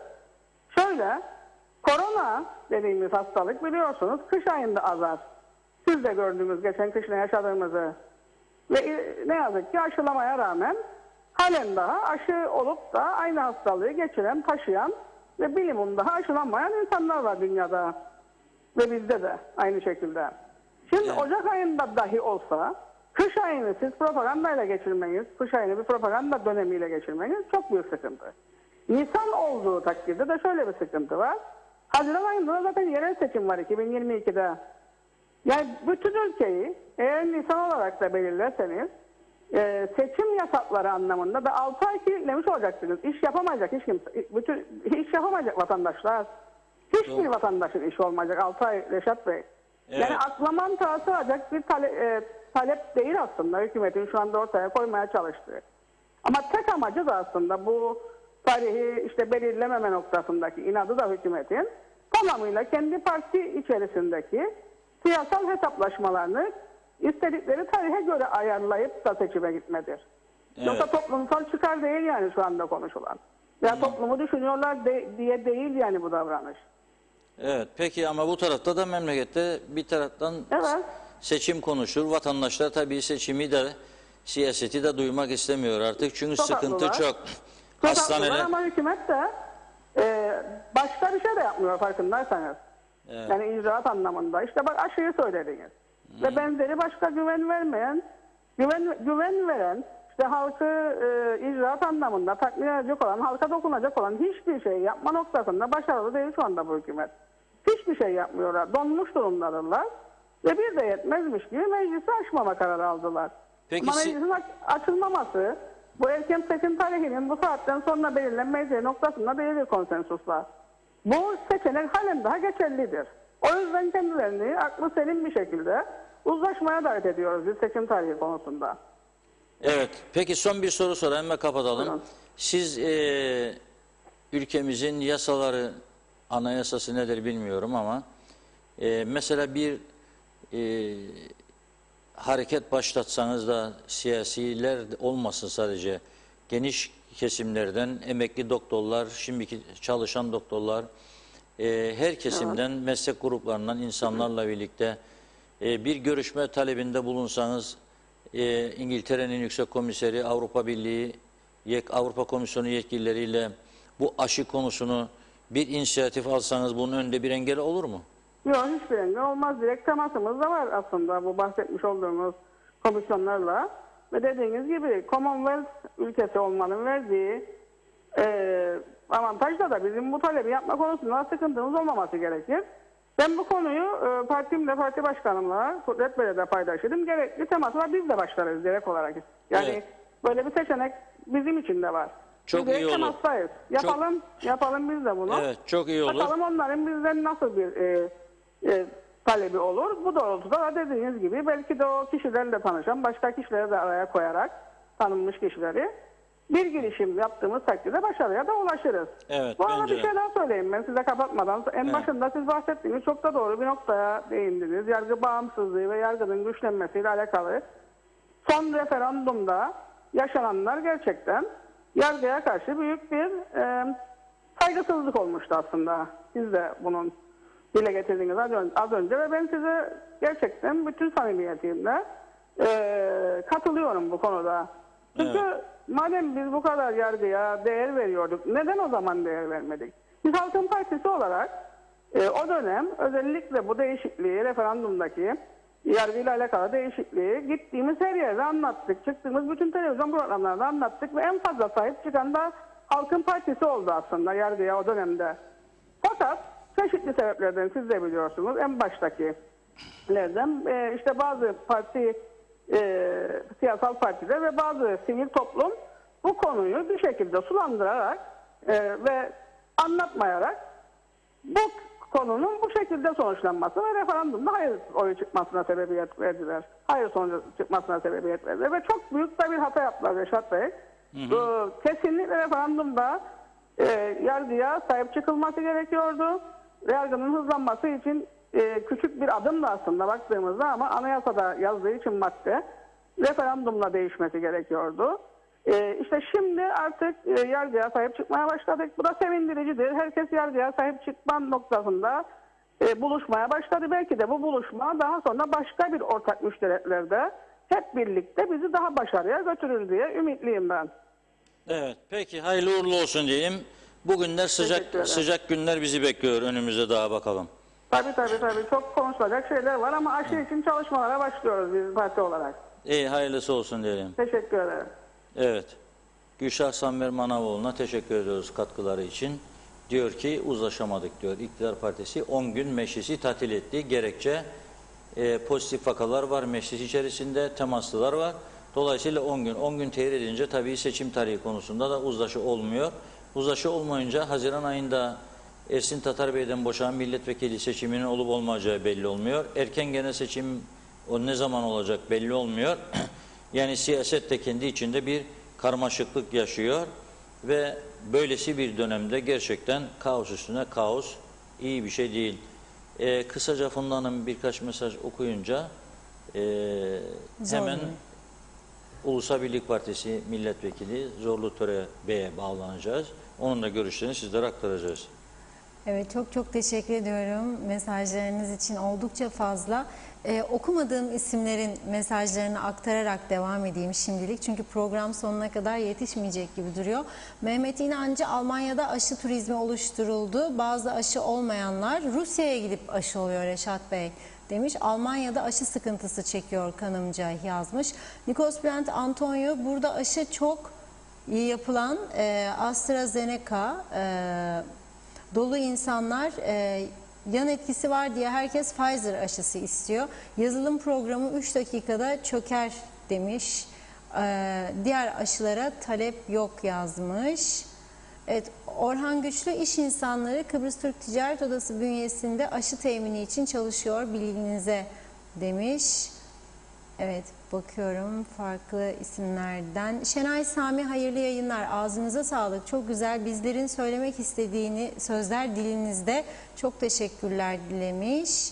Fatih Aztekin, iyi yayınlar diliyor. İsmet Ezel, ara erken yerel. Hepsi Haziran 2022'de olsun demiş. Bülent Mertgil, Reşat Bey'in görüş ve fikirlerine çok önem veren kanalınızın sürekli izleyicisi olarak Reşat Bey'e çok kısa ve net bir soru sormak istiyorum. Türkiye Cumhuriyeti Başkanı'nın Kuzey Kıbrıs Anayasa Mahkemesi kararı ile ilgili yaptığı açık müdahaleyi doğru buluyor musunuz demiş. Özgür ve tarafsız bir gazeteci için evet ya da hayır diye net bir şekilde cevaplayabilir. İyi yayınlar diliyor. Hüseyin Koltan, Reşat Bey gerçekten çok önemli konulara değindiniz, öneride bulundunuz ama önemsemediler. Çok teşekkür ederiz. Hayırlı yayınlar dilerim demiş. Yusuf Umut Yetermiroğlu, her zamanki gibi yine aşıyla ilgili yazıyor Yusuf Bey. Aşıyla mı kurtulacağız? Biraz uyanın artık diyor. Dünya halkları ayağa kalkmış, gözlerini açmış. Aşı ve ilaç tüccarlarına karşı demiş. Bu kadar aşıyı savunmanız doğru değil diyor bize. Aşının ileride toplumda yaratacağı zararlarını anlatan binlerce doktor, bilim adamları var diyor. Evet, neden bunlar halka anlatılmıyor demiş. Evrim Alper Kayıkçı, bu ülkenin sizin düşüncelerinizde siyasilere ihtiyacı vardır. Ağzınıza sağlık. Muhalefet kendileri olduğunda daha mı fazla bir şey yapabilirler? Tutulacak hiçbir yanı kalmadı. Çok yazık diyor.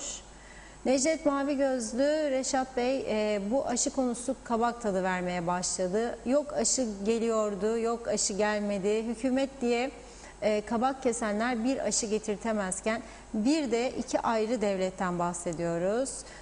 Gündeminize biraz da bu Afrika kökenli insanları getirin, çok iyi olur. Korona aşı diyorsunuz da koronadan daha tehlikeli bu Afrika kökenli insanlardır. Her türlü pisliğin altından bunlar çıkıyor.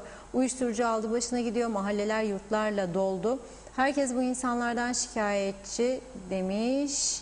Evet, bu konuların üzerine gitmenizi rica ediyorum diyor. Özet geçtim Necdet Bey. Evet, Salih Mullalı, hiçbir şey yapamaz mı? Cep yapar, atama yapar, protokol hazırlar, erken seçim yapar, arsa dağıtır, koltuğu tutar, daha neler neler demiş. Mehmet Dalgalan, Kuzey Kıbrıs'ın kıymetini bilelim. Hep beraber davranalım, her şeye çare bulabiliriz. Yeter ki birlik olalım, çok üzücü durumlardan çıkabiliriz demiş. Başka KKTC yok diyor. Evet, mesajlara devam edeceğim ama telefon bağlantımız da hazırmış şu anda. UBP Milletvekili Sayın Zorlu Töre hattımızda. Zorlu Bey merhaba. Merhaba Funda Hanım. Hoş geldiniz yayınımıza. Hoş bulduk. Kolay gelsin sizlere de. Merhabalar Zorlu Bey. Merhaba Reşat Bey, merhabalar. Evet, şimdi muhalefet memnun değil meclisin 10 gün tatil edilmesinden dolayı. Memnun değil, tepkisini ortaya koydu. Bir de seçim tarihi konusunda iktidarın izlediği 4 Nisan olarak önerdiği tarihten memnun değil. Onların görüşlerini biliyoruz. Az önce de Gülşah Hanım'ı da bağladık. O da görüşlerini söyledi. Siz iktidar mensupları olarak memnun musunuz? Yani hem meclisin 10 gün ertelenmesi bu dönemde hem de öte taraftan seçim tarihinin daha belirsiz olması, yani çünkü hükümet programına da Ekim diye girmişti bu iş. Ne düşünürsünüz? Yani siz rahat konuştuğunuz için ben de size rahat soruyorum. Şimdi bu 10 günde meclisin çalışmaması ve toplantı yapılmaması konusunda iktidar ve muhalefet partileri uzlaşı sağlayamadılar. Çünkü orta yere seçim tarihi ve ara seçim olsun mu olmasın mı olmasın diyor muhalefette, ama ne zaman olsun konusunda bir uzlaşı sağlanamadı. Ama tabii ki meclis başkanlığı danışma kurulunu toplayıp da meclisin 10 gün çalışmaması yönünde ortak bir karar çıkarılamadı. Ortak bir karar çıkarılamayınca meclis başkanı bu yetkisini kullanabilir mi? Böyle bir yetkisi var mıdır? Ben bu konuyu yeteri kadar aydınlığa kavuşmasını istiyorum. Yani bu konuda yeteri kadar bilgim yoktur. Dolayısıyla ille de seçim olmazsa olmaz şeklindeki yaklaşımı da doğru görmüyorum. Ülkenin içinde bulunduğu ekonomik şartlar, sağlık şartları, eğitim şartları çok ciddi problemlerle karşı karşıyayız. Dolayısıyla işte 29 Ağustos veya Ekim ayının içerisinde hükümet protokolünde yer aldığı gibi ille de seçim olsun diye muhalefetin isteğini iktidar partileri kabul etmeyebilir. Çünkü iktidar partileri mecliste 27 milletvekiline sahiptir ve protokolda böyle bir husus yer almıştır. Ama değişen şartlar vardır. Ülkenin içinde bulunduğu ekonomik koşullar vardır. Sağlık koşulları vardır. Eğitim koşulları vardır. Ve türlü türlü ekonomide yaşanan büyük bir deprem vardır. Yani sadece sağlık alanında yaşadığımız sıkıntılardan öte ekonomide büyük sıkıntılar söz konusudur. Ve ülkede ciddi bir sosyal çöküş de meydana gelmiştir. Dolayısıyla yani seçimin 2022'de yapılması yönünde hükümet görüşü, 3 partinin ortak görüşü, Ekim yerine bunu 2022'ye alalım şeklindeki görüşü muhalefet benimsemeyebilir. Zaten muhalefet bu hükümete güven oyu vermiş değildir. Güven oyu veren milletvekilleri ve 3 parti seçimin Ekim'de değil de gelen sene Nisan'da yapılması veya başka bir tarihte yapılması yönünde bir karar üretebilir. Şu anda bir milletvekili için de ara seçim yapılması yönünde zaten muhalefet de iktidar da bu yönde ortak görüş vardır. Bir milletvekili için seçime gidilmesin noktasında hem muhalefet hem iktidarın ortak görüşü vardır. Ama muhalefetin ille de kendi seçim dayatmasını istediği tarihe yönlendirmesi doğru değildir. Eğer mutabakat sağlanırsa tabii ki oy birliğiyle bir karar çıkması iyi olur, güzel olur, ama demokrasilerde eğer oy birliği yoksa o zaman oy çokluğunu meydana getiren siyasal partilerin kararları geçerli hale gelmiş olur. Ama burada başka sıkıntılar vardır. Çünkü Hukuk ve Siyasi İşler Komitesi'nde 3 muhalefet, 3 iktidar partisinin milletvekili vardır ve orada bir kilitlenme vardır. Bu kilidi tabii ki uzlaşıyla aşılabilir. Aşılmazsa nasıl olur, ne olur? Tabii ki ciddi bir şekilde tartışma yapılması gerekir. Ama bugünkü meclisin toplanmaması iki şekilde bize orada izah edildi. Bir, istenograflar yokmuş. 2 tane istenograf varmış mecliste. Onlarda mazaretleri varmış ve meclisin açılmasına katılmayacaklar şeklinde söylendi. Ama şu anda ben takip ediyorum. Muhalefet partilerinin söylemelerine göre meclis başkanı tarafından 10 günlüğüne tatil edilmiş. Genel kurul toplantıları tatil edilmiş. Ben bunu şu anda televizyondan öğreniyorum. Yani ben bunu mecliste öğrenmedim. Sadece meclisin bugün toplanmayacağını, yani bu koronavirüsten dolayı ve istenografların katılmayacağından dolayı bu toplantının yapılmayacağı bize söylendi. Dolayısıyla hangisi doğrudur ben bunu bilmiyorum, ama 10 gün tatil edilmiş meclis. Ben bunu şu anda televizyon ekranlarından öğreniyorum. Kaldı ki ben meclisteydim. Meclis kapanana kadar ta ki işte bugün toplantı olmayacak denene kadar ben oradaydım. Ama 10 gün tatil edildi meclis şeklinde bir kararı ben duymadım. Dolayısıyla ben şu anda Perşembe günü yeniden meclise gideceğiz diye düşünüyorum. Ama 10 gün meclis tatil edildi. Meclis başkanı tarafından danışma kurulu kararı olmadan meclis başkanının böyle bir yetkisi vardır şeklinde bir olayla karşı karşıyayım. Eğer muhalefet partilerinin söylediklerini doğru anlamışsam tabii ki.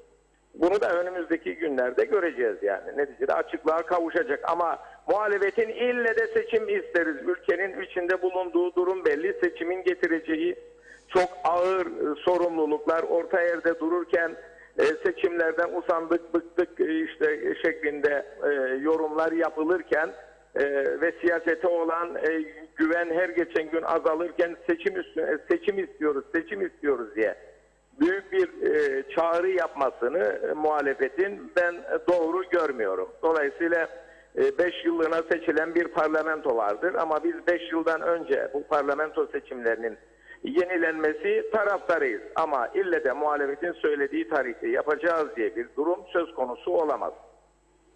Peki son bir soru sorayım da öyle kapatalım.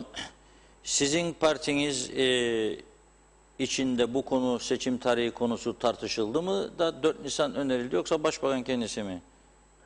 Bu konuyu konuştuk, evet. Grup toplantısında konuştuk ve Nisan ayı, yani daha doğrusu 2022'nin ilkbaharında bir seçim tarihi önerilmesi noktasında parti içerisinde genel ortak bir görüş vardır.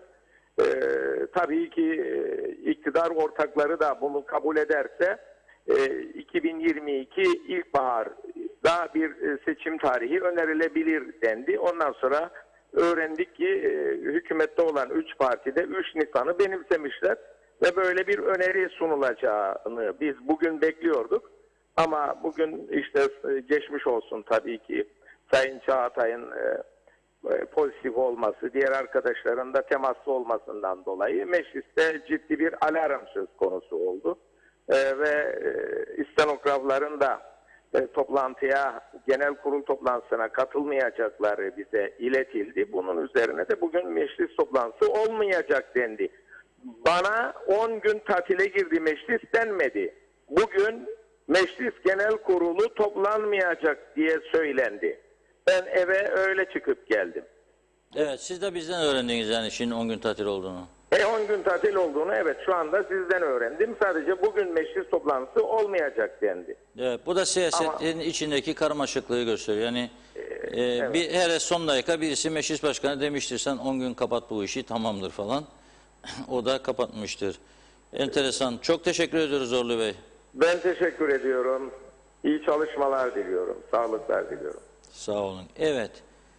Bir arabesk dinleyelim mi acaba, ne dersiniz? Hadi dinleyelim sonra. Arabesk yok dediydik ama daha önce. Evet, neyse siz öyle arabesk diyordunuz. olmayan bir şarkı dinleyelim o zaman.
Güzel oldu. Mızıkayla ilk defa dinledim galiba. Bu çocukluk yıllarımızda okulda kullandığımız müzik aletiydi. Şimdi galiba hiç yok. Santur dediğimiz.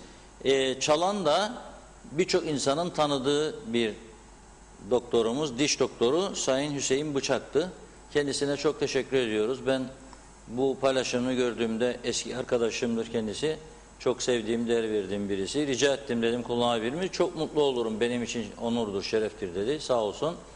Ve paylaştık. Daha güzel başka şarkılar da var. İlerleyen günlerde başka şarkılarını da sizlere dinletiriz. Santur güzel bir alet, gördüğünüz gibi.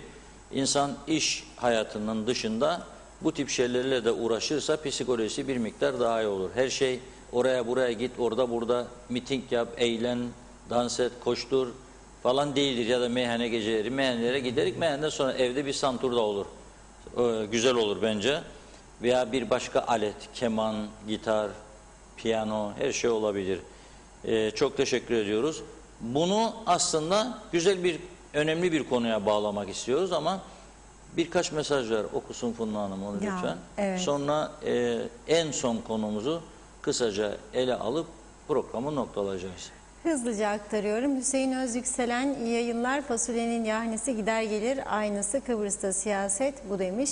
Ali Ertoprak, Reşat Bey, Funda Hanım iyi yayınlar. Okullarda çalışan şirketlere bağlı hademeler okullar açıldı 2 gün işlerine gittiler. Daha sonra ülke ikinci kez kapanmaya gittiği için otomatik olarak işe gitmediler ve şirketleri tarafından işsizlik parası alsın diye duruşları verildi.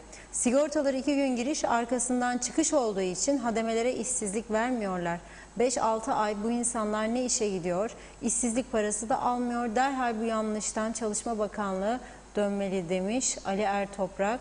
Bizler de duyurmuş olalım. Hamide Oğuz Zengin, anlaşılmış bir durum değil. Muhalefet gelse o koltuklara daha mı güllük gülistanlık olacak acaba? Onları da gördük. Seçim diye nutuk atarlar. Biraz destek yerine ülkeyi yangın yerine çevirdiler diyor. Hasan Nihat Erduran, Libya ve Suriyeli sığınmacılara gitti aşılar. Halbuki Kuzey Kıbrıs'ta Türkler yaşar. Çok yazık diyor. Evet, Salih Mullalı, meclise gittim der sanki kahvehaneye geçerken bir uğramış gibi. Zaten ondan pek farkı yok demiş. Bülent Küçük, bizler ne söylersek söyleyelim bizim insanımız siyasileri çok sever ve her seçimde gittim vekillerimize oylarını paşa paşa kullanır, selamlar diyor. Hakan Baran eleştirmiş, ben okumayayım. Aziz Kavas, Türkiye'nin bu iktidarla devam edeceğinin göstergesidir diyor. Sertan Nasifoğlu, sağ parti sol parti kalmasın artık silkilenelim. Nasıl kendi ayaklarımızın üstünde durabiliriz? Yerli üretimi nasıl güçlendirebiliriz? Kendi kendimizi çevirebilelim. O benim yandaşım, bu benim yandaşımdan vazgeçmeliyiz. Boşa harcanan paraları verimli kullanmalıyız. Tam zamanıdır şimdi bir şeyleri değiştirmek için diye düşünürüm demiş. Evet, Mehmet Akın, geç kalınmış bir durum ama kapalı turizm açıldı. Sadece bir kişi pozitif çıktı ve önlemi alındı. Eski Bakan Ali Pilli bunu anlamadı. Kuzey Kıbrıs'ı geriye doğru götürdü. Herkes kurallara uyuyor. Şimdi demek ki neymiş? Bu korona 19 otellerden, kasinolardan ve büyük işyerlerinden bulaşmıyormuş demiş. Ali Pilli'yi eleştirmiş. Evet, bakıyorum. Hasan Nihat Erduran, yargıya sahip çıkmak Kuzey Kıbrıs'a sahip çıkmaktır. Birleşmiş Milletler görsün ders çıkarsın bari diyor. Sayar Aker, selamlar. Siyasette hep aynı yüzler, dobra konuşanlar, iş yapanlar çok az demiş.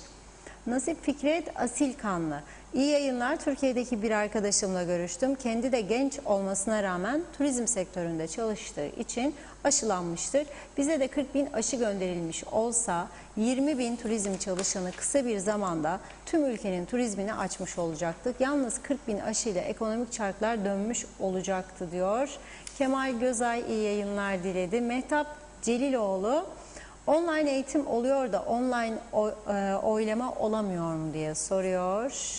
Evet, Osman Erol, referandumda anayasa değişikliğinin içeriği anlatılmadığı için hayır çıktı demiş. Mehmet İnancı, 10 günlük vekillerin maaşlarından kırpılsın ve turizmci kardeşlerimize verilsin diyorum Reşat Bey demiş. Hasan Nihat Erduran da 2 ay maaş almasınlar, hepsinin ikinci, üçüncü işi var zaten diyor. Yana direkt Reşat Bey, ilk 7 sene önce buraya geldiğim zaman haberleri izleyerek çok inandım çözüm olacağına. Fakat komşularım hep bir şey olmaz derler. 50 sene geçmesi lazım ancak bir şey olsun. Ben de düşündüm ki bu nasıl, insanların umurunda değil mi? Hiç Crans-Montana'da yaklaşıyordu. O zaman yine de hiçbir heyecan ve umut yoktu. Ama ben sadece 7 sene içinde umutsuzluğa kapandım. Açıkçası buradaki siyaset bunu başardı. 45 sene çözüm beklenen insanları da nasıl bir umut olsun. Bir de bunun üstüne korona geldi. İlk ayları iyi idare ettiler. Keşke Halkın Partisi hükümeti bozmasaydı demiş. En azından bakanlar kurulu kararları açıklarken anlıyorduk.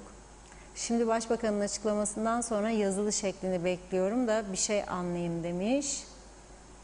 Mehmet İnancı'nın bir isteği var. Funda Hanım, şarkı önerim var. Çöz Beni Arap Saçı diye. Bilmem doğru mu söyledim. Ülke olmuş Arap Saçı, teşekkürler. Evet, doğru söylediniz. Ayhan Aziz İçener. Mesaj gönderilir ama bir ayı geçti, kayıt alındı. En yakın zamanda arayacağız deniyor.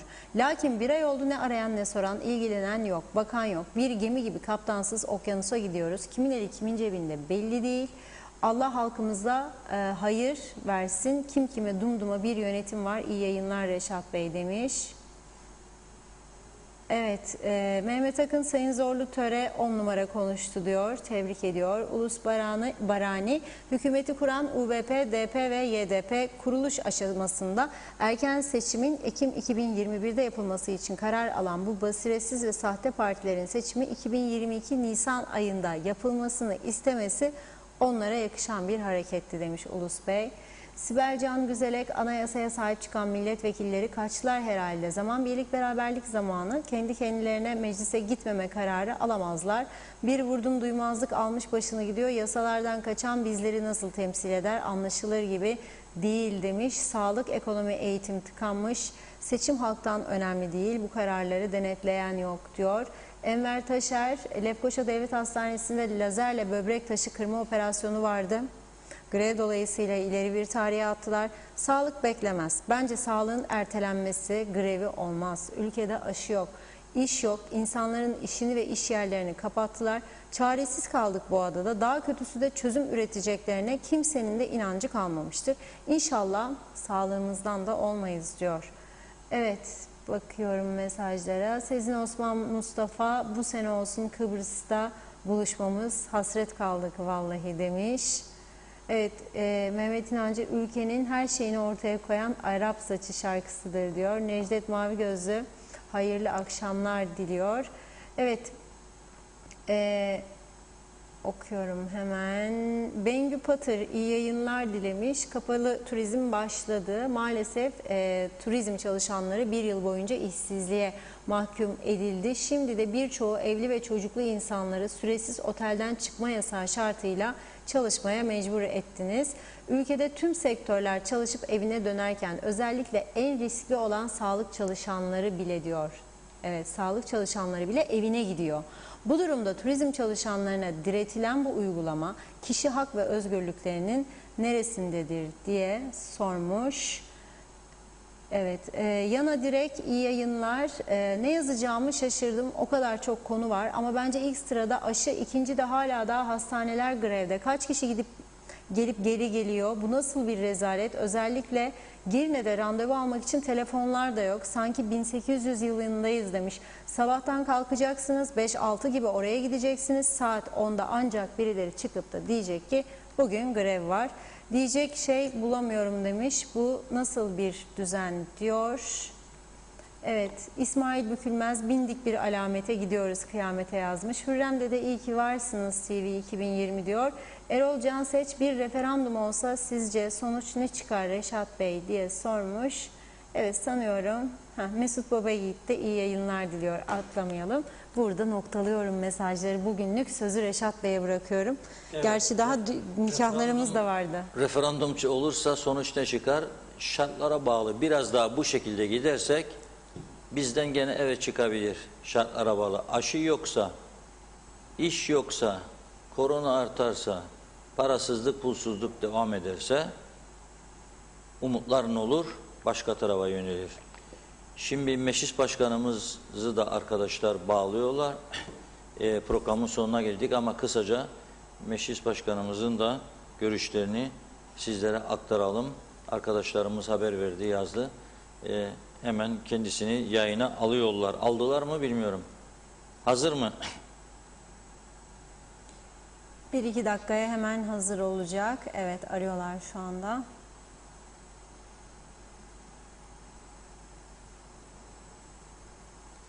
Evet, o zaman biz Bakıyorum bir taraftan. Önder Bey'i bağlayıncaya kadar Sanıyorum son konumuz. evet, şu anda hattımızda Hazır. galiba. Bağlantımız tamam mı? Evet, Önder Bey merhabalar. Merhabalar.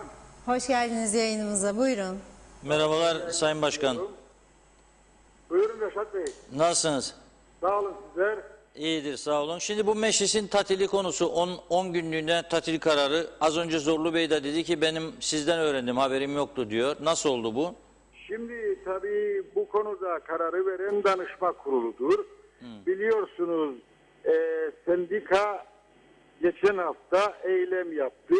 Hani bazı milletvekilleri temaslı olduğu ve meclise geldiler. Bu yüzden çalışanlar risk altındadır dendi ve bundan dolayı da eylem yaptılar. Tabii Kıtams bana yazılı bir metin gönderdi ve Perşembe günü eylemi sonlandıracaklarını söylediler. Ancak bundan sonraki dönemde bilinen temaslı milletvekilleri meclis genel kuruluna veya komiteye gelirse yine eylem yapacağız dendi. Ancak bunun akabinde sendika başkanı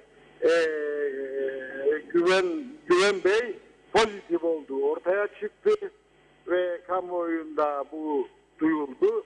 Dolayısıyla çalışanların büyük çoğunluğu da sendika başkanı ile kapalı ortamda bulundular. Dolayısıyla bu çalışanlar da temaslı durumunda oluyorlar. Temaslı olan bu çalışanların büyük çoğunluğu da kendilerini izole etmeleri gerekir. Yasa gereği veya Sağlık Bakanlığı'nın kararları gereği. Tabii bugün mecliste böyle bir durum hasıl ortaya çıktı ve biz danışmayı topladık. Hani gelin bu yani herkesin sağlığı söz konusu. Temaslı olmayan bir iki tane çalışan var. Ancak onlar da endişeli. Çünkü biz de temaslılarla temas ediyoruz diyorlar. Netice itibariyle açık temaslı olan çalışanları genel kurulda çalıştırmak büyük bir sorumluluk. Doğru. Peki. Şimdi biz danışmayı topladık ve dedik ki arkadaşlara gelin 10 gün biz bunu erteleyelim, yani dünyanın sonu değil, sağlık her şeyin başında. Tabii.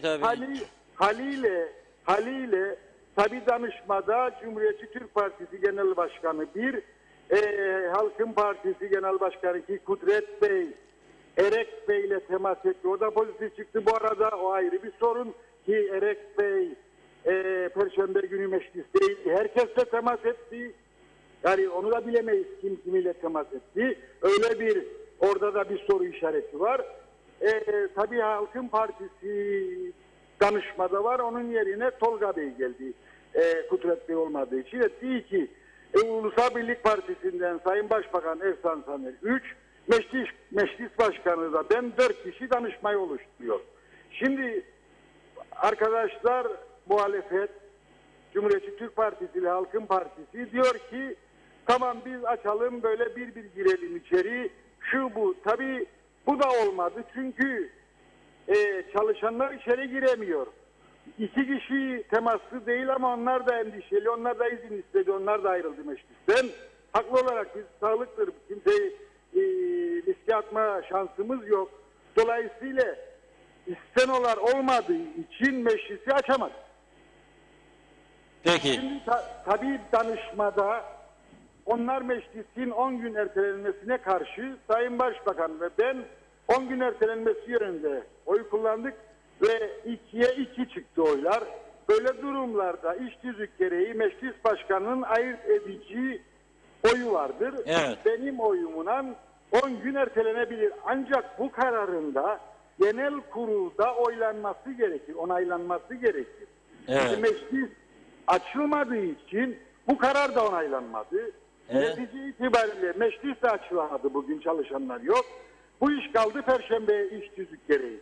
Ha, Perşembe günü, tabii çarşamba günü en azından o temaslı olmayan istenoları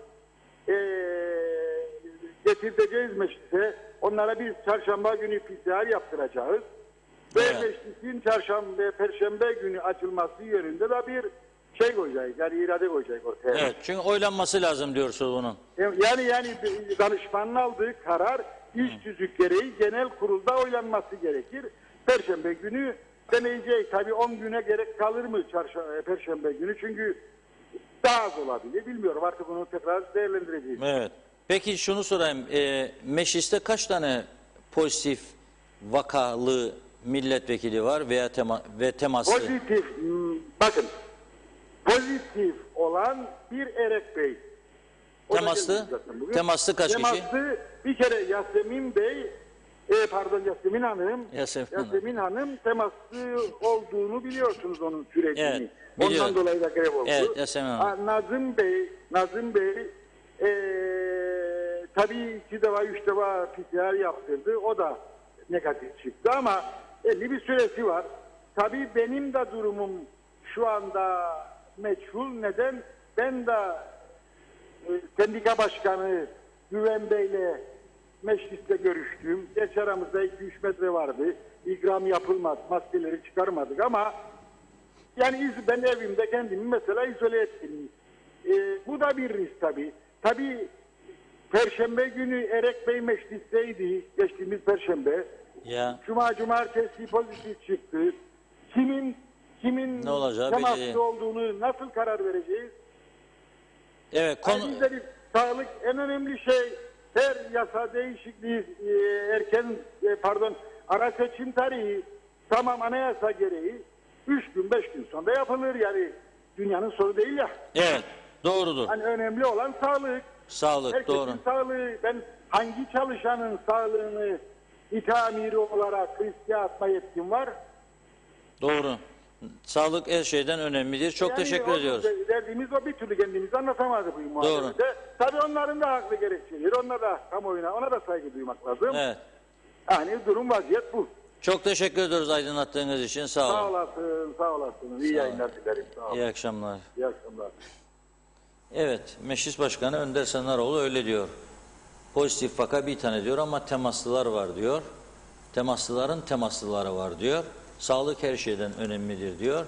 Ne olacak? 10 gün tatil olsak tabii 10 gün tatil olmak hiçbir şey kaybettirmez.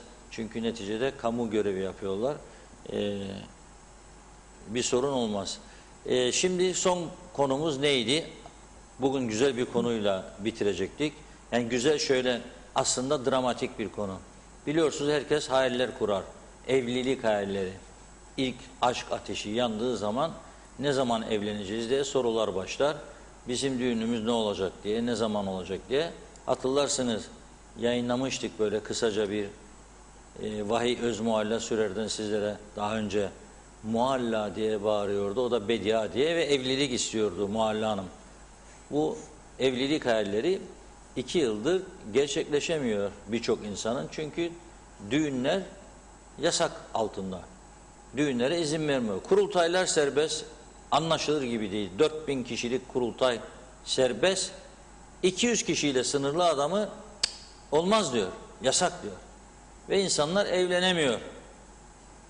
Onun yüzden ama evlenemeyenler de bir dert de düğün işleriyle ilgilenen kesimde, düğün organizasyonu yapanlarda, düğün salonlarının işletmecilerinde, gelinlik, damatlık satanlarda, herkes bunlar dertli. 2 yıldır iş yapamıyorlar ve bu yaz ne olacak onu da bilmiyorlar. Yüzlerce kişi var diyorlar sırada bekleyen evlenmek için ama gel görün ki bu insanlara tarih veremiyoruz. Niye?